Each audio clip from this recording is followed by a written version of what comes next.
അത്യാവശ്യമായിട്ട് വീട്ടിലേക്ക് വരേണ്ടി വരുന്നു എന്ന് ഞാൻ പറഞ്ഞില്ലേ, ഇതാണ് കാര്യം കേട്ടോ. ഇത് പണ്ട് ഇവിടെ ഇങ്ങനെ നമുക്കൊരു ഓലപ്പര ഉണ്ടായിരുന്നത്. ആ ഓലപ്പരുള്ള സമയത്ത് നമുക്ക് ഓലയും അത് വെക്കാൻ പറ്റില്ലല്ലോ, മീറ്ററും ഇതൊക്കെ ഒന്നും ഫിറ്റ് ചെയ്യാൻ പറ്റില്ലല്ലോ. അപ്പം ഞാൻ ഇങ്ങനെ ഒരു ഇത് ചുമര് പോലെ ഇവിടെ ഉണ്ടായിരുന്നതാണ്. അത് ഉണ്ടാക്കിയിട്ട് അതിന്മേണ് മീറ്ററൊക്കെ ഫിറ്റ് ചെയ്തിട്ടുണ്ടായിരുന്നത്. അപ്പോൾ ഇന്ന് ഇത് ഫുള്ള് അങ്ങോട്ട് തകർന്ന് വീണു. കുട്ടികൾ ഈ ഷീറ്റിൻ്റെ മുകളിലുള്ള വെള്ളം കുത്തിക്കളയായിരുന്നു. ഭാഗ്യത്തിന് എൻ്റെ മക്കളുടെ മേത്തേക്ക് വീണില്ല. അപ്പോഴേക്കും പിള്ളേർ അവിടെ നിന്ന് അങ്ങോട്ട് മാറി. അപ്പോൾ ഇതാണ് ഇന്നിവിടെ ഉണ്ടായത്.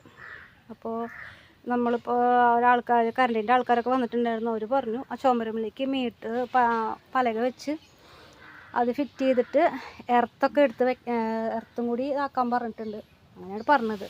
അപ്പോൾ ഒരു ഇലക്ട്രീഷ്യനെ വിളിച്ചിട്ട് ചെയ്യാൻ പറഞ്ഞു. അപ്പോൾ വിളിച്ചിട്ടുണ്ട്. അയാൾ വേറെ ജോലിക്ക് പോയേക്കാണ്. അയാൾ വരുമായിരിക്കും. അപ്പോൾ എനിക്ക് എന്തായാലും ഇന്ന് തന്നെ തിരിച്ച് പോവുകയും വേണം. അപ്പോൾ ഇതാണ് സംഭവം.